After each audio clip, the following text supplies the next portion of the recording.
This is an audio test for AUV services.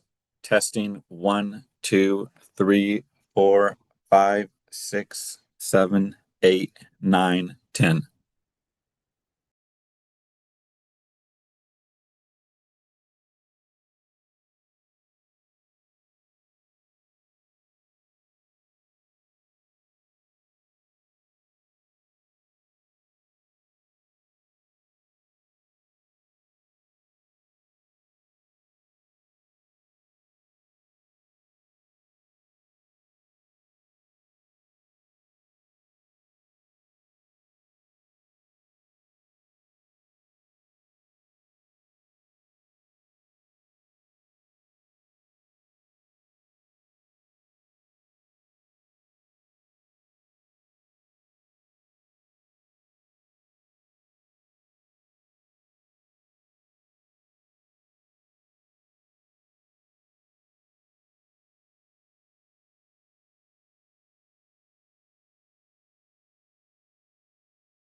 Hey, good morning.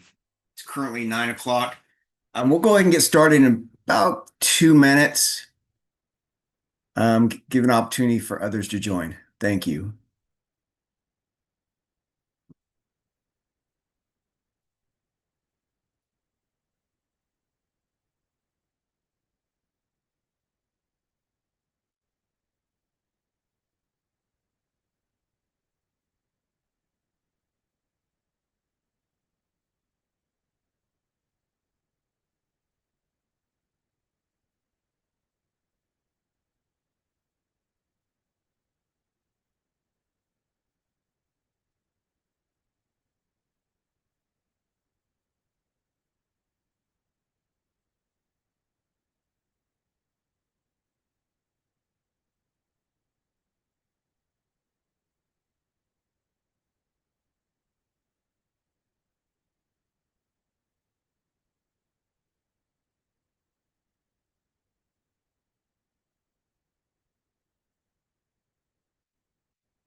Welcome, and thank you for joining us for the State Water Resource Control Board's Drinking Water and Environmental Laboratory Accreditation Program Fee Stakeholder Meeting.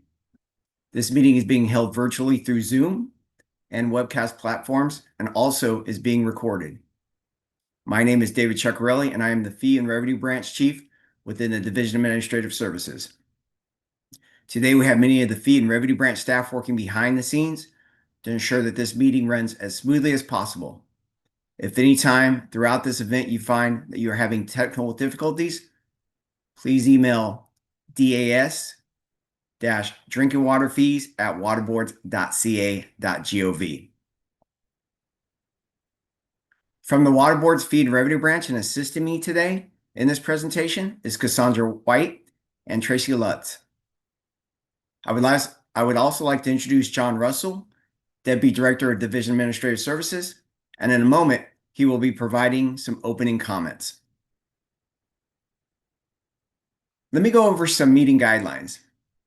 Individuals attending via Zoom, please use the raise the hand function if you'd like to ask a question or provide a comment, and staff will enable your microphone in the order hands are raised. If you're joining us through the webcast, you can also submit a comment or ask a question by emailing us again on the email that's on the screen, which again, I'll repeat, das-drinkingwaterfees@waterboards.ca.gov. Remember to use the handouts that were sent to you via email. If you don't have the handouts, don't worry. We will be sharing the documents on the screen, and you can request a copy of documents after the meeting, or the handouts are posted on the Water Board's fee webpage. Remember, anytime you have any technical difficulties, please email us. For the meeting to run efficiently and stay on track, we are requesting each participant who wants to ask a question to please ask one question at a time. I understand you may have a clarifying question to your original question, and that is acceptable. Once your question is fully answered, we're going to move on to the next participant's question, and you will be put back into the order of participants who are requesting a question. In addition, we respect all opinions and input. However, if the discussion starts to move away from the intent of the meeting, which is to discuss drinking water or ELAP fees, then I'm going to ask that the participant and I meet offline to coordinate these discussions further and involve appropriate staff as needed. At this time, let's go ahead and review the agenda.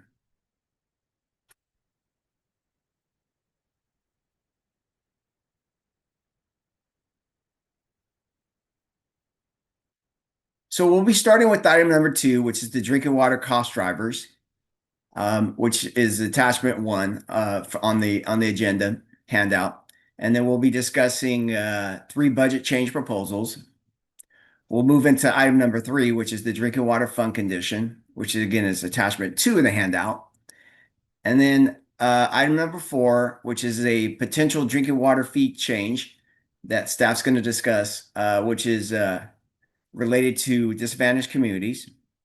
And then at that point, we're going to transition into ELAP, and we're going to be discussing the ELAP cost drivers, which is attachment 3 in the handout. And then the ELAP fund condition, which is attachment 4 of the handout. And then we'll have an open discussion and then next steps, which starts with the August 1st drinking water and ELAP stakeholder meeting. So at this time, I am going to toss it to John Russell. Thank you, David. So I just have a few brief comments. As you've probably read in the newspaper or heard on the news, the budget negotiations are still very much in play at this point. Yesterday, the legislature came out with their two-party proposals that were counter to what the administration has proposed. So our data that we're presenting today is based on the May revise, and as those negotiations progress, they'll end up in the final budget that will be adopted in June. So some of what we may tell you today is still subject to change. I just wanted to put that out there as a caveat. And then the other main thing I wanted to say is that we went through 2 budget reduction exercises. One was a vacancy reduction exercise, and the other was basically an operating budget reduction. The operating budget reduction was about 8% overall for all the organizations in the state. But you may notice, and this David will discuss this more when we go through the cost drivers, David and Cassandra, and they'll explain this in more detail. But you may ask, well, why isn't that 8% reduction translating into an 8% reduction in the drinking water fees? And I wanted to just say briefly that the way the water board approached the reductions is that we did not do a proportional cut across all of the programs. We did it pretty much based on program priority, and we prioritized the drinking water program as essentially our most vital or high priority program. So the drinking water program itself did not take any of the vacancy cuts, and they did not take any of the 8% reduction cuts. So unfortunately, that's bad news for your fees, but it's good news in terms of the service that we're still being able to provide to all Californians to help ensure safe drinking water throughout the state. So like I said, David and Cassandra will explain that in a little more detail, but I just wanted to put that out there at the beginning of the meeting as a note. So as we go through the discussion, you can take and notice it. The other thing, I'll just say it up front again.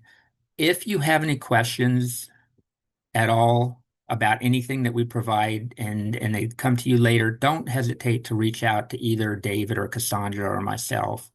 And we'd be happy to try to find the information or the answers to your questions and get back to you. David, I'm going to flip it back to you now. Okay, thank you, John. Well, with that said, we will move to item number 2, which is the drinking water cost drivers, and we'll go over some explanations here. And I will pass it to Tracy here. Thank you. Good morning, everyone. The first table shows last fiscal year's 24-25 fee setting budget at $48 million, followed by the governor's May revised proposed fee setting budget for fiscal year 25-26 at $49.2 million, which is a net difference of $1.2 million or 2.5%. The second table shows what is driving the program costs. The first cost driver is state operations with a decrease of $107,000 or 0.2%. This is primarily employee compensation, including salaries, healthcare, and retirement. The next items are the BCPs. There are 4 BCPs, which Cassandra will explain in more detail after we run through the totals. The first is fiscal year 23-24 Senate Bill SB 3, Water Shutoff Protection Act, which had a decrease of $250,000, which is 0.5%.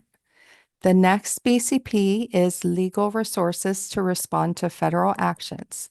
This BCP is charged to all water board funds. The SDWA portion is $200,000, which is 0.4%. The next BCP is Monterey County Primacy Delegation Agreement. This BCP is $2.7 million, which is 5.7%. The next BCP is Senate Bill SB 1188, Technical, Managerial, and Financial Standards. This BCP is $925,000, which is 1.9%. And the next item is Section 4.05, Government Efficiencies Reductions. This budget reduction is a result of the fiscal year 24-25 budget letters, specifically budget letter 24-24. This item is a decrease of $2 million, which is 4.2%. And finally, the last cost driver is pro rata, which shows a decrease of $281,000, which is 0.6%. This concludes the cost driver detail supporting the overall SDWA increase of $1.2 million or 2.5%. Before we take any questions, Cassandra will provide more detail on the BCPs. Thank you, Tracy. Good morning. So I'll just go through the BCPs. So the first one is the water shutoff protection expansion. This BCP was a legislative proposal last year enacted in fiscal year 24-25, and the expenditure is being reduced. So for fiscal year 25-26, the ongoing appropriation of $1.3 million to support 5 PYs and training contract costs is being reduced by $250,000. Now the appropriation is $1.1 million. There were 3 new BCPs as the result of a Bay revise. The first one is the legal resources to respond to federal actions.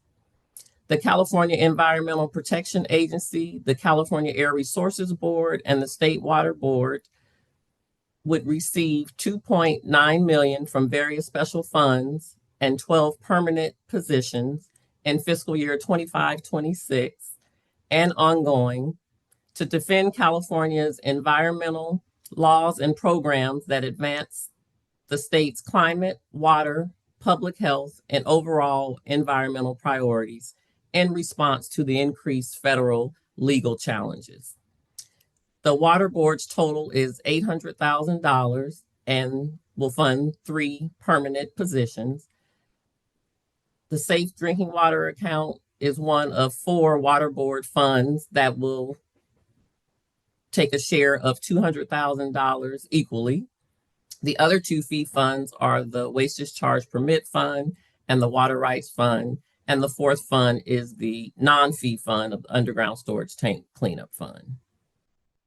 The next BCP is the Monterey County Primacy Delegation Agreement Termination. The State Water Resources Control Board would receive $2.7 million and 12 permanent positions from the Safe Drinking Water account for the Safe Drinking Water account to carry out public small water systems regulatory program for Monterey County.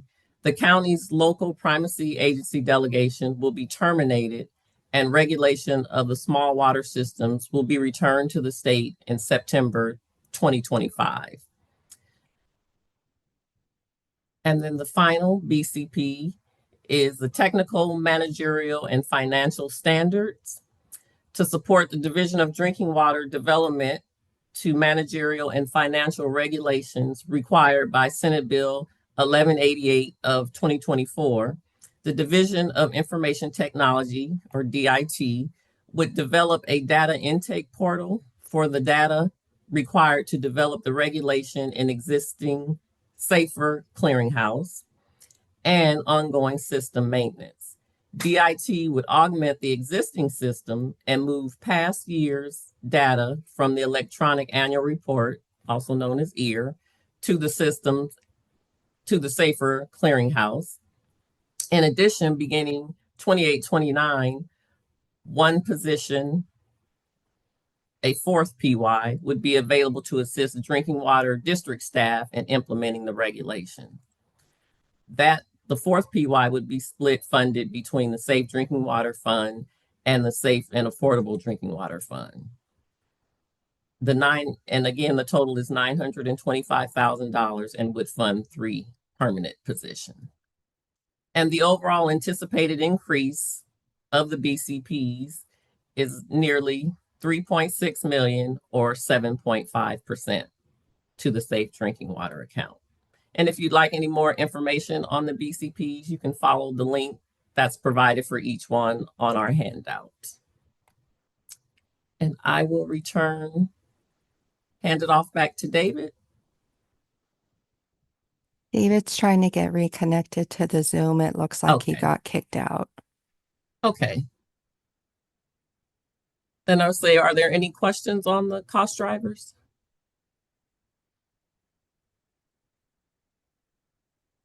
Bob Gore? Good morning. Good morning. I've gotten a new knee, so I'm recovering from surgery, hence the attire. On the late breaking BCPs, I have a primary concern and a couple of questions, but how is defending California's incredibly worthy environmental programs to interim federal legal challenges? How does this fall on ratepayers, David or John? Yeah, so that was spread out pretty much across all of our programs, and you're right. The same thing happened in the first Trump administration, where I think there were about 250 legal court cases alone for environmental things during that administration. So, in anticipation of that, Cal EPA put together a BCP that all of the BD or all the boards, departments, and offices are participating in, and it was pretty much spread across all the programs for now. Yeah, I'm registering a protest that this is wholly inappropriate as a general fund expense. I understand what's driving this. I will also note that we are hiring permanent personnel to address legal actions of a political nature that will vanish in 3.5 years. So if you accept the premise these are indeed fee payer expenses, with which I disagree, then the positions should be interim or limited term at the very most, and not permanent, because when the administration vanishes, so do the legal actions. Yeah, and I don't know the program rationale for why they did that, to be honest with you. Thanks, John.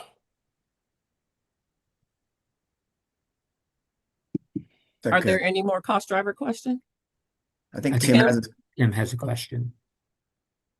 I was just going to echo what Bob just said. I had the same comments, both on the view that these should be general fund expenditures, not put on the drinking water fees, and that they should be temporary. So he took the words right out of my mouth, just registering that comment.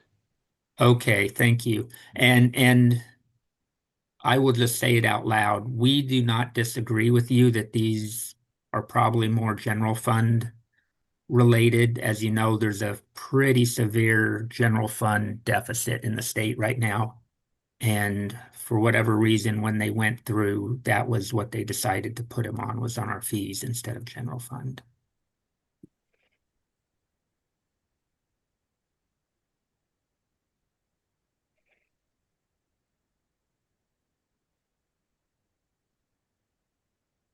Any more questions at this time? Yeah, I have one more. It's technical. The SB 88 BCP link won't work. So at some point, or maybe it's just me, but at some point, I sure hope we can get access to that BCP. We'll go ahead and check the link. The handout's also posted on our website, so those links should be working, but we'll go ahead and verify it for you, Bob. And I believe Tim has his hand raised again. Yeah, thank you. I had the same problem that Bob did on that SB 1188. I could not open it either. So you were not alone on that one, Bob. My other comment, though, is on the actually, I have a couple of comments and questions related to the Monterey County primacy delegation. I guess first of all, it seems that 12 full-time personnel is probably asking for 12, hoping to get 5 or 4 or something like that. It just seems like way more personnel than is required to manage that. So that I think that deserves further explanation. And on the same topic, I don't want to, ask 2 questions at the same time. So maybe I should stop there and see if there's a response on that. Okay, yeah, I see Dan from our drinking water program is on.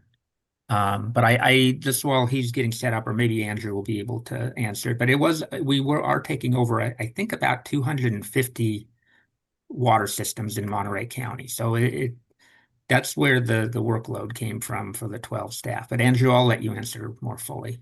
Yeah, that's correct. I'll just verify what John just said, that it's based on, Tim, the number of systems and the amount of staff per system. We have sort of our standard number of staff per system. And so we just put that into the calculator, and those are the numbers we came up with. And it's just based on the fact that LPA had a lot of small systems they're giving back. And I can add very quickly that it's the same formula we've used for previous BCPs. So we found it to be fairly accurate with meeting the need of those number of systems.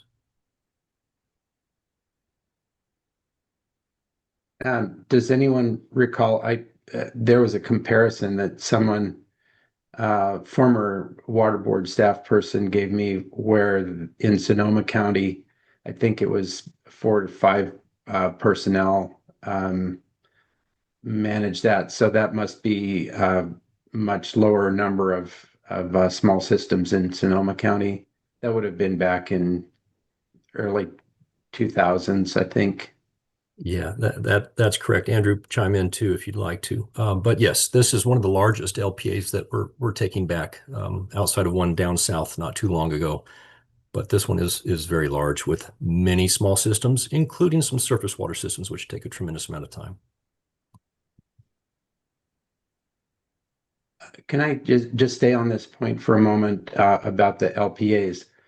I don't know if you're referring to Los Angeles County, about the one further south, but it seems I'm not really up to speed on all of the LPA designations that are being returned to the state from the counties, but it seems like there's been a considerable number of those in the recent decade or so.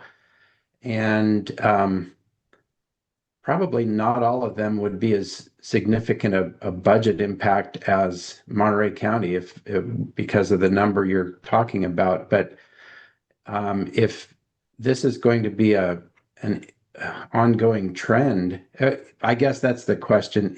Are we seeing a trend in that direction? And is there an explanation and any projection about why this is happening and what it's going to mean in the future? Yeah, indeed, I've noticed the same thing. There is a trend, and there is a lot of chatter amongst the LPA, county LPAs about returning systems. We're keeping an eye on those. Monterey is likely the largest in the near future, but we are seeing an increase, and I do expect that trend to continue. Andrew, there was a piece of legislation, and I'm blank on the number, maybe you recall it, that assisted the LPAs with collecting fees, and that did not pass. And I believe this is a result of that lack of legislation to assist LPAs. Andrew, do you have anything to add to that? No, I don't have anything to add. Wendy, you have your hand up. Yeah, it was AB 401. Thank you, Wendy. And that trend is due to financial impacts that the counties cannot afford their programs with all the increase in compliance regulations and whatnot that are coming out of that required by them to run their program. I'll also add that many counties combined the Cal Code inspections of restaurants with the water inspections, and that has been partitioned, which is an additional burden to the counties. And so there's some nuance in legislation that have driven the increase in the trend, and I expect that to continue unless things change. I guess my final comment then is just that it would be helpful for those paying the fees to kind of have a better expectation of what this means for the future and in future years, and look for and whether there's any effort that could be made to find greater efficiencies in managing the small systems that look like they're going to be coming back to the state to oversee. Absolutely. Efficiencies are what we're looking for. It is very challenging in the environment. As more regulation comes, the future does have a lot of challenges ahead for small systems.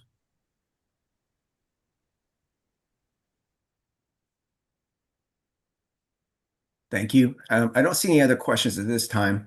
I just do want to add a couple of things here on the cost drivers. One, back to section 4.05, the government efficiency reductions. That was related to 24-24 budget letter. And as John mentioned, that the drinking water specifically program itself didn't look to give up resources as part of again the overall board looking at doing reductions. But there is again almost a $2 million reduction in the state drinking water account. A lot of that has to do with what we refer to as indirect cost and overhead. So when you look at the overall board itself and its IDC and overhead, this is somewhat of the share that's hitting the drinking water program. So definitely a reduction in overhead and indirect cost. And so, and we'll have kind of further discussion tomorrow when we look at also at the water rights and the water quality fund condition and cost drivers. Yeah, that's a good point, David. So like you said, we prioritized the drinking water program very high, but you do benefit a little bit from some of the ancillary cuts, like some of our DIT staff, some of our DAS staff, our admin staff were cut, and you're benefiting from those reductions in the indirect world. And just kind of finally highlight. So basically what the 2.5% is representing, it's a percentage change from what our fee setting budget was in 24-25. We went to the board in September of last year to what we refer to as the governor's May revised proposed fee setting budget. So it's a difference of about $1,200. So the increase in the budget itself at this point is 2.5%. And then as we get to the fund condition, we'll talk about what that means in revenue. So I think at this point we can move on to the next item, which here's the fund condition. And just kind of starting 23-24 to the left there, that basically is representing how we ended. This is an actual number at this point. This is the numbers that are reported to State Controller's Office and then eventually put on the Department of Finance's fund condition statements that you would see on their webpage. Our total revenue for that year was 42.7 million. Expenditures were about 40.2 million, which we had an ending balance of about 5.3 million, which is a fund reserve of about 13.3%. What we're forecasting in 24-25, revenues are around 48.7 million. Expenditures are coming in right now around 45.7 million, which ending balance of about 8.3%, which our reserve is being driven up by about to 8.3 million, which again is about a fund reserve about 18.3 million. And we kind of recognize now we're sitting on a prudent fund reserve. And so looking at 25-26, and this is kind of where we get into again looking at structural deficits and so forth. So what I'm looking at here is our total revenue is projected to be 48.7% if we don't do any fee changes, and our expenditures are 49.1 million, which is represented on the cost drivers on the last page, which again is a deficit about $450,000. So this is where myself and our staff, we really monitor this because we try not to get the fund condition too far from expenditures, too far from revenue. So definitely in a negative. However, again, what we're looking at is we have a prudent fund reserve that definitely could carry that and help start to draw the reserve down. What to equal or to meet expenditures with revenues with expenditures to get us out of a structural deficit in that year. I mentioned that in the cost drivers that it's about 2.5% budget increase. However, that really represents about a 1.5% need in additional revenue. And so if our fees were increased by roughly around 1.5%, and we generated 1.5% in revenue, which was roughly about additional 720,000 in the program. Looking at the surplus deficit, which is right below the expenditures, now we're in the positive range of $270,000. So our expenditures and revenues would be lining up. I'm not suggesting at this point that we're going to do that because again, we do have a prudent fund reserve, and so one of the options, of course, moving forward, going to the board is that that adjusting fees to cover the structural deficit may not be needed this year just because of the fact that we do have a prudent fund reserve. So I just wanted to mention that again, the two columns to the right, one has to do with no fee changes, which is the forecast, which would end about 16%. And then at the end there, would be fee changes that would generate an additional 1.5% in revenue, which would then balance our expenditures and revenues, and we would end with about a 17.5% fund reserve. So yeah, let's take some questions. I believe, Bob, I think you had your hand up first. Yep. Hey, John, Powell's Books, huh? I'd support going to the board, David, with investing some of our reserve, which is inordinately high. I can remember various fund reserves getting down to the 2 and 3% range. So holding down the fee increase. In fact, I'd even have the breathless thought, and granted, this is not a question, of zeroing it out. In other words, let's put some of the reserve into no fee increase. Just thought. Thank you for listening. Yeah, that's a possibility. I didn't say it before, but remember, we're just the nuts and bolts numbers guys and or people. And we are just looking at what's in the budget and translating that into what you're seeing. We're not the policy makers in any of this. That really is the board. And after we have this meeting, actually after the budget comes out, we do have a round of discussions with the board members, and we get that kind of input from them um, at that point. And then based on their input, that's what you see the final things that we take to the board in September. Gotcha. And then they're free to do anything they want from the dais in terms of changing it. Oh, I'll be there. And I just want to reiterate here, what we're talking about right now is if we did a fee change to generate more revenue, this is to balance the fund. And so I just because we're going to talk a little bit about disadvantaged communities and making some adjustments there. But right now, looking at the fund, there's kind of two options on the table right now that staff's looking at. One would be no increases, which we utilize some of the fund reserve to balance the structural deficit in 25-26. And then the other option that's, of course, being considered and staff's evaluating is an increase of around 1.5%, which generates sufficient revenue to balance the expenditures or revenues in 25-26. Tim, you have your hand up. Yeah, thank you, David.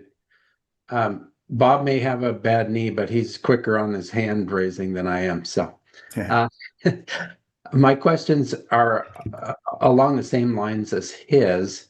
If there is a prudent reserve, what is the target for that, and what is it used for?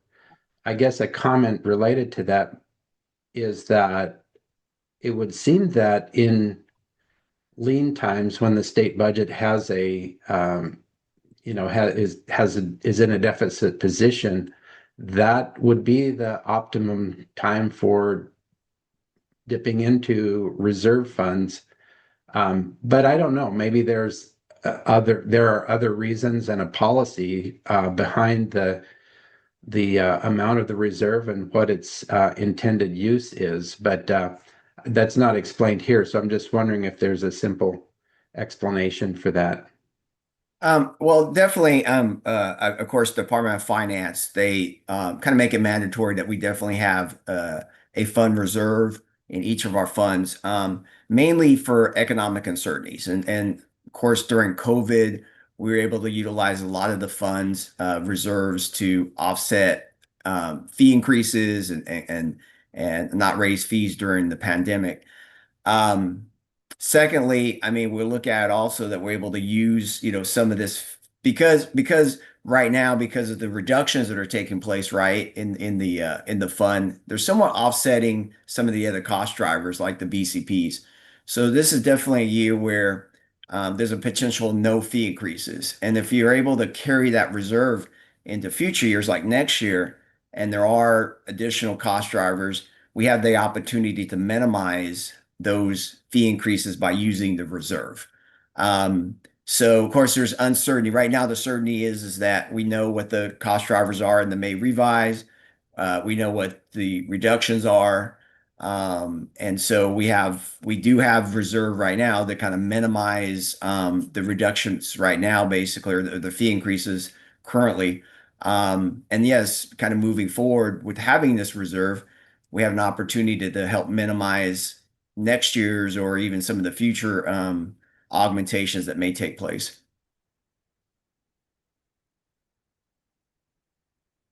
Maybe one final thought. It just strikes me as kind of an odd situation where the state budget is in a deficit position, but to be adding to the reserve in a year such as that seems counterintuitive. And so I guess maybe the fees should be given a harder look. Yeah, and I will mention, Tim and Bob, that we recognize that the reserve has has increased from 23-24 to 24-25 and kind of where we're currently at. We will be having these conversations with the board. The board may give us direction to look at maybe using some of this reserve to offset or slightly reduce fees in the 25-26 fiscal year. Again, where that lands, it's kind of as we continue to monitor revenues and expenditures. The one thing is there's been years where the reserve has dropped very low, and we've had to, during those times, adjust fees and then also adjust fees to build the reserve up. And we try not to do that. We try not to adjust fees to kind of build the reserve. So we're, again, with having the reductions in place, and basically kind of what's happened in the organization over the last year and a half, because we've been working on these reductions, we've put in some vacancy or, vacancy,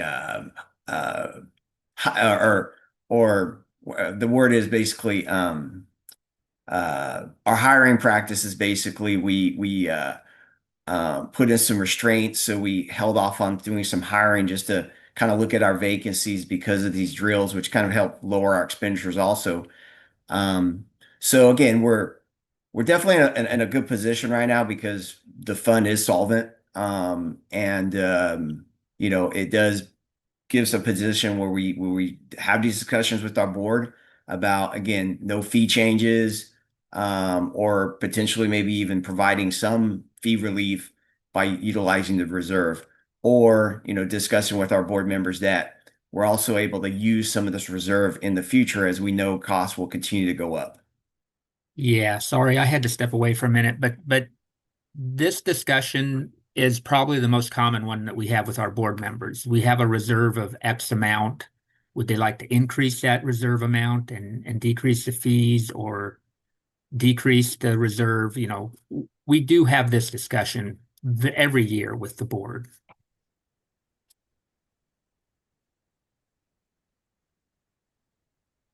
And again, that's really a policy discussion or a decision that they need to make. We give them all the information they need to make that decision, but we don't actually make the decision ourselves. If I could just, I'm sorry to belabor the point. I know it's a policy decision, but is there a guideline for this policy, or is it just what feels like the right decision to the board in any given year? Or a lot of times, for a reserve, there may be some basis for how much it should be, how it's used, and so on and so forth. But I don't know if that kind of thing exists in this case or not.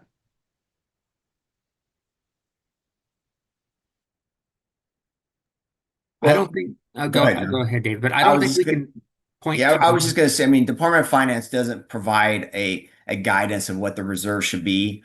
Definitely does state for, again, economic uncertainties.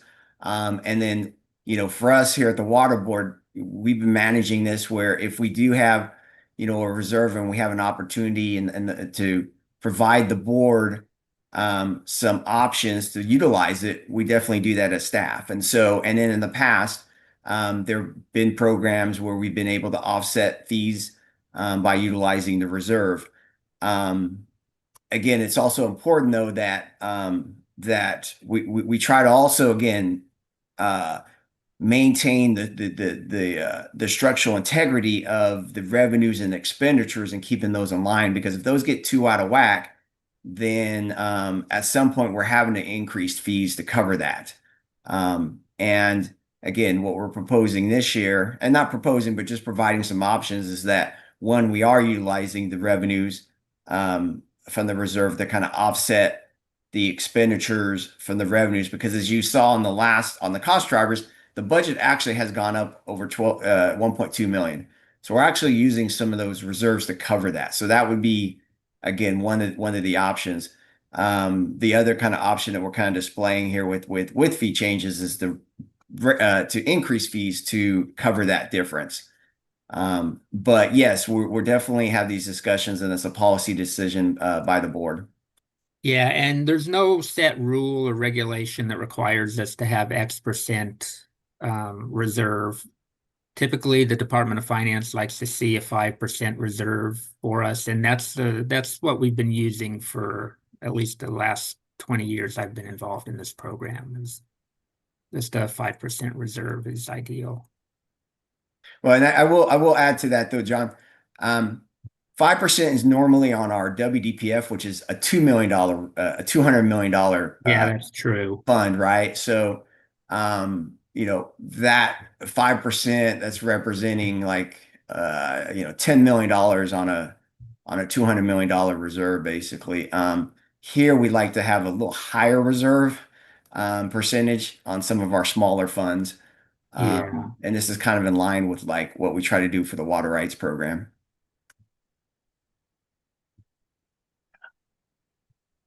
So at this point, I'm going to ask, are there any online questions coming in through the emails?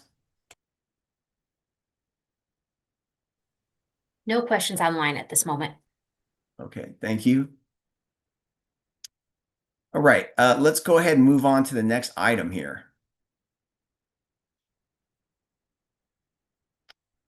I believe Let's go back up to the agenda. yeah, let's go back to the agenda. I think we're gonna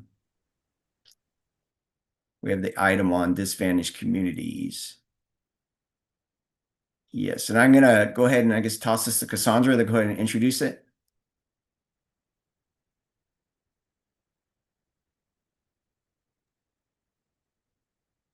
Thank you, David. So we're working with program staff. They are working on a new definition for disadvantaged communities. And in changing that definition, it would increase the number that the water systems that now qualify to be a disadvantaged community. And currently, the current system was self-certifying that they were a disadvantaged community. And now in the new definition, the drinking water staff would use certain criteria that would identify whether or not they are a disadvantaged community. So to add to that, and I think this is important to have this discussion, and we do have program staff available here. As we all know, it's a zero-sum game with the how we fund the drinking water program. So meaning if we do reductions on one side of the house and we're reducing fees or fee revenue on one side of the house, it means that we have to look at adjusting fees on another area of the program. And so we are looking at all the community water systems when we're looking at this proposal. So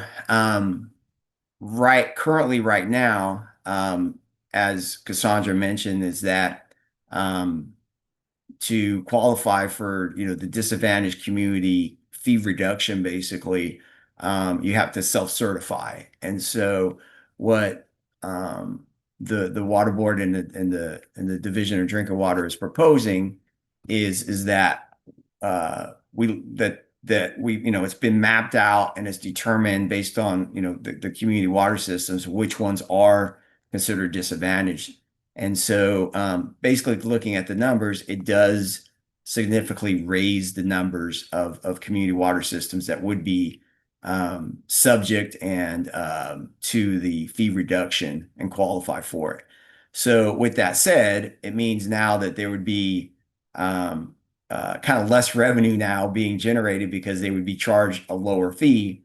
And then what that would be, there would be an impact onto the other community water systems that are not defined as disadvantaged communities.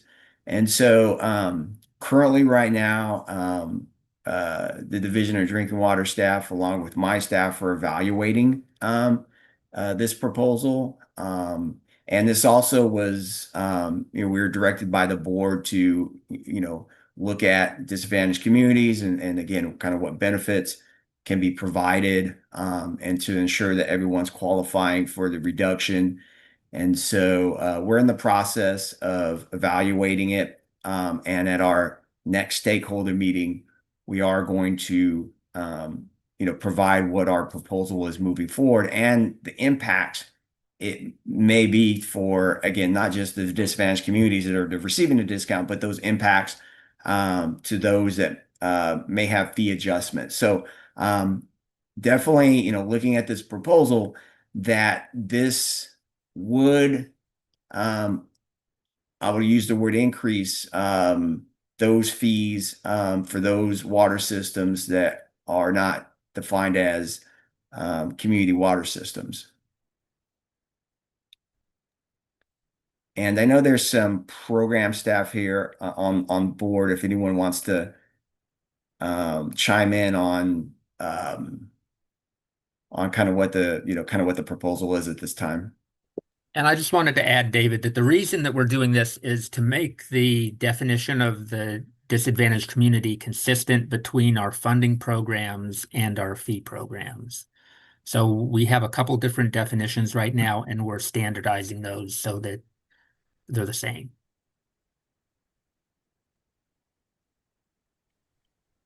Yeah, this is Wendy with Division of Drinking Water. I think really the take-home proposal is moving away from a self-certification and becoming more equitable all over the community water system inventory of who's disadvantaged and who's not, and us applying our, what you just said, our definitions amongst everybody the same way. So yeah, the changes in the regulations is just moving that burden of defining who's a DAC to the state board instead of the water system telling us that they're disadvantaged. And then we also are including a petition process in those regulation updates, and that will allow, based on the water board's determination, a water system to petition back to us that they either don't want to be a disadvantaged community or are a disadvantaged community. So, but we will go over those in the next stakeholder meeting. And if I could just add one thing, the other piece of that is, we've been through our now yearly needs assessment, making those determinations and putting those out publicly. And so now we're just aligning those here and also aligning with how we use that definition for project funding as well with DFA.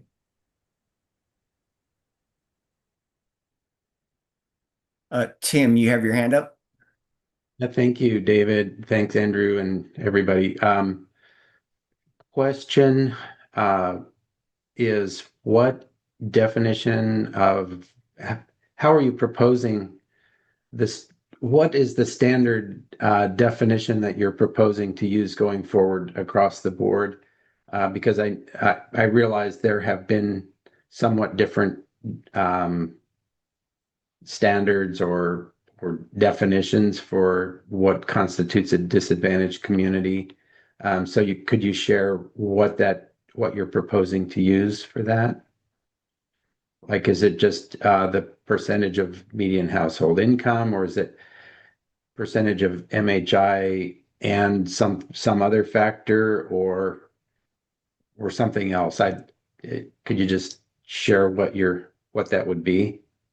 Yeah, I mean, I'll let staff jump in if they have some more details on. I'm not sure if we have all the right staff here with the exact details, but essentially, Tim, it is MHI, but it's a matter of how the MHI is calculated and correlated with the water system boundaries. And that was where we were having some, because we get MHI data from census data, and that doesn't always exactly correlate with a water system boundary. And so we had to make some adjustments to try to do a better job of that. And then we have kind of a tiered approach of trying to use the best data possible. And if that data is not available, then we'll use the next best and going through like that. But just making that consistent across across our programs, but it is MHI based. Yeah. Yeah, and this is Wendy again. I'll just add to Andrew's comment. DAC definition is in statute. You know, we still use that same definition. It's just how we get the MHI, what Andrew said, Okay. and making that level amongst all the programs, and so that it's applied equitably and not me applying it in our program one way and then DFA is applying it another way. So DFA may identify a water system as a DAC, but we're not. So we have to be equitable across all programs. Can I ask another question on this point? I guess there has been some discussion I've heard recently where some larger systems may not be considered a disadvantaged community if you look at the entire, the entire system, looking at, across within the boundaries, but yet have communities or neighborhoods and so forth within that water system that are, very disadvantaged. And of course, the standard thing is, well, economies of scale sort of equalize that out or make it more equitable so that poor people are not paying or their water rates can equitably distribute the costs of running the system and so forth. But in terms of state programs, I wonder if there has been any discussion in this regard about considering your funding programs and so forth on a less than community water system wide basis, if that makes sense. I don't think that was very artfully stated, but hopefully you get the gist of the question. I think I understand, Tim, and I think maybe what you're talking about is outside of the fee discussion we're having here. Is that, I mean, and it's more in like what gets funded like through DFA funding. Is that kind of what you're getting at? Yeah, I guess probably it doesn't relate directly to the fees, so maybe that's a question for a different. Yeah, time definitely place. happy to discuss it. And I'll just say we have been talking with DFA about that, and I think it probably just depends on the project, but happy to have a further discussion around that.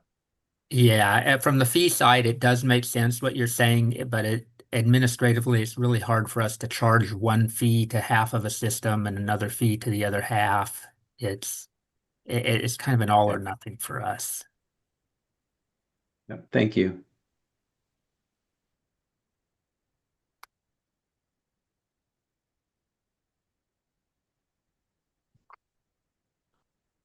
So as we mentioned earlier, we'll definitely have a proposal which will kind of lay out the numbers and for the disadvantaged community proposal at the August 1st meeting. So we'll have further discussions and we'll also ask for comments as we're moving forward through this process.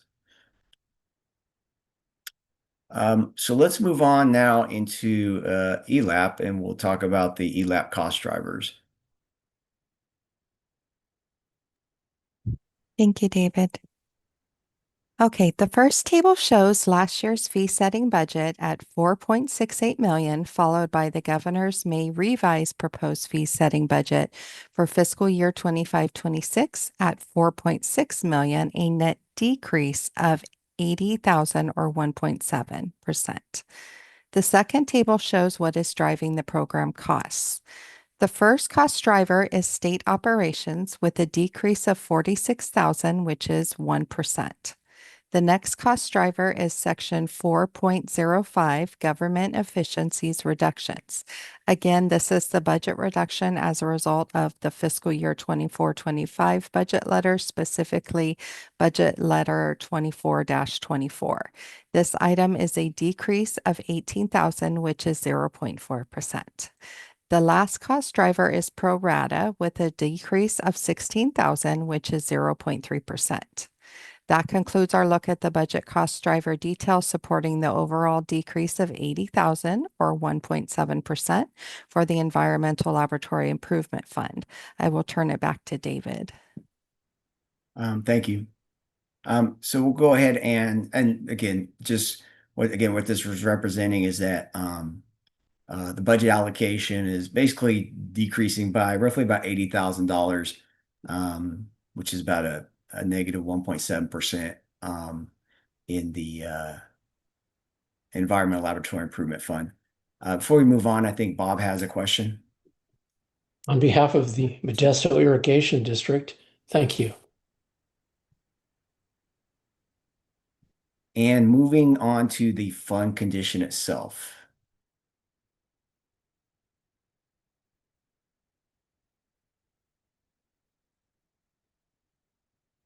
So one thing I want to highlight is as of right now, looking at this fund condition, where staff is not at this time proposing to do any fee adjustments. We did do a slight increase last year, which impacted, I believe, 45 of the labs, and everybody else did not get a fee increase. So moving into this year, this would be the second year where the majority of all the labs would not get a fee increase or any adjustments. So with that said, we are recognizing that our revenues for 23-24, they exceeded our expenditures and basically built a fund reserve. Again, I kind of mentioned a little bit of this in the past, where because of holding some vacancies, and I know in the past this program is also, some of their staff was charging to the safe drinking water account. We were able to keep expenditures kind of lower, and it's definitely now translate that we have built a reserve up. And so by moving forward, looking at our forecast for 24-25 and 25-26, the expenditures and the revenues would be balanced based on the current fee structures and fee schedules. I know program staff is online right now. It looks like that the kind of the number of labs, one thing we have been monitoring is that there, each year there was a slight decrease of labs dropping out of the program, which also kind of impacts our revenue stream. We're starting to see that stabilize. And so that's kind of why we're comfortable with these projections and revenues. We will be talking to the board about the reserves and kind of what they have, if they do want the option of looking at reducing some of the lab fees, or if we can utilize this revenue for potential upcoming proposals that may hit the budget, which again would impact, again, moving to future years, would be 26-27. In some of the increased budget change proposals that may be coming in. So are there any questions at this time regarding the ELIF?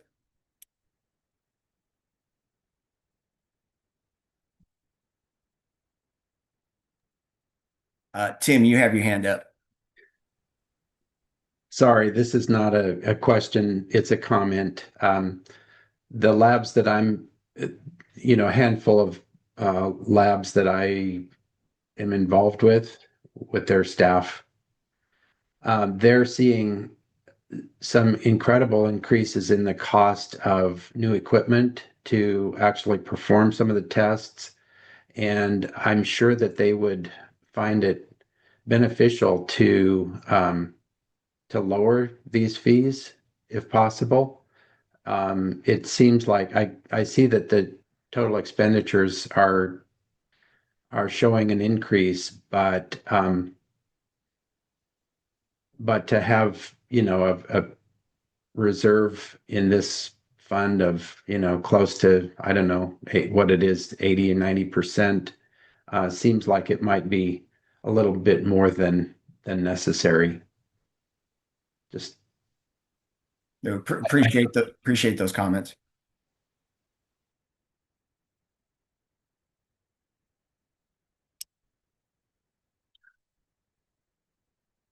I will pause here a moment and ask if there are any questions online through the emails. David, there are no online questions at this time. No online, okay.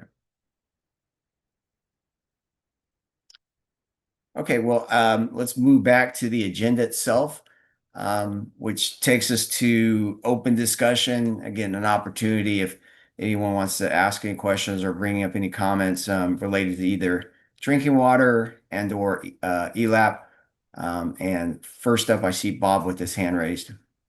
Inevitably. So Andrew was on earlier. I don't know if I still see him there. If not, I'll send him an email. But it was a good idea. I believe I think it was you or John voiced earlier. It's time, given the secession of county smalls back to fee payer costs, to examine the near-term impacts, trends. I'm sure the water board staff, Andrew and others, get heads up from local jurisdictions. Perhaps the major impacts have already occurred, but we do need a study on what's out there, how the costs are now being managed, and what really would be appropriate. This is, of course, a general fund expense. It is not meant to be shared among other local ratepayers to bear, with all due respect, LA and Monterey County costs.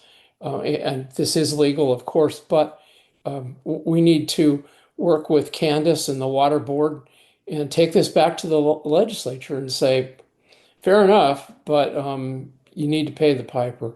So the first thing is to study what the facts are. And I think we should follow through. And I will so propose this to the board and to Darren and Andrew. Thanks. Thank you, Bob.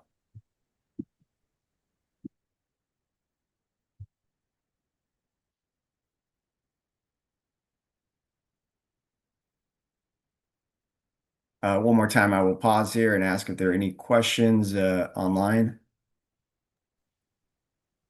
David, there are no online questions. Okay, thank you, Stephanie. Okay, so next steps. So our next scheduled drinking water and ELAP stakeholder meeting will be August 1st. By then, we should have a budget signed, and the information that we'll be providing you is based on the numbers that are in the adopted budget. And we'll have, of course, a proposal for our drinking water fee, disadvantaged communities, and if there are other proposals, we'll have them also on the agenda. Agendas are normally sent out roughly 1 week before the stakeholder meeting, so please look forward to those. Again, our agenda and handouts are posted on our water board's fee webpage, so you have an opportunity to go to those. So before we conclude, I see John came back on, so I think John may have a few comments here. No, I just wanted to thank everybody for taking a few minutes out of your day to sit with us, and definitely plan to attend the next stakeholder meeting. Hopefully all the budget stuff will have settled down by then, and we'll have some more or less final answers. Thank you, John. And then as John mentioned before, don't hesitate to reach out to myself or Cassandra, Tracy, or John if you have any questions. Again, you go back and you're looking at the data that was provided today, and you have some follow-up questions, or if you have questions for program staff, we'll definitely be happy to get you in touch with them. And again, we appreciate you guys taking the time out to attend this meeting. We can't do without you guys and your feedback, so we appreciate it. With that said, we'll go ahead and adjourn for the day, and everyone have a good rest of your day. Thank you.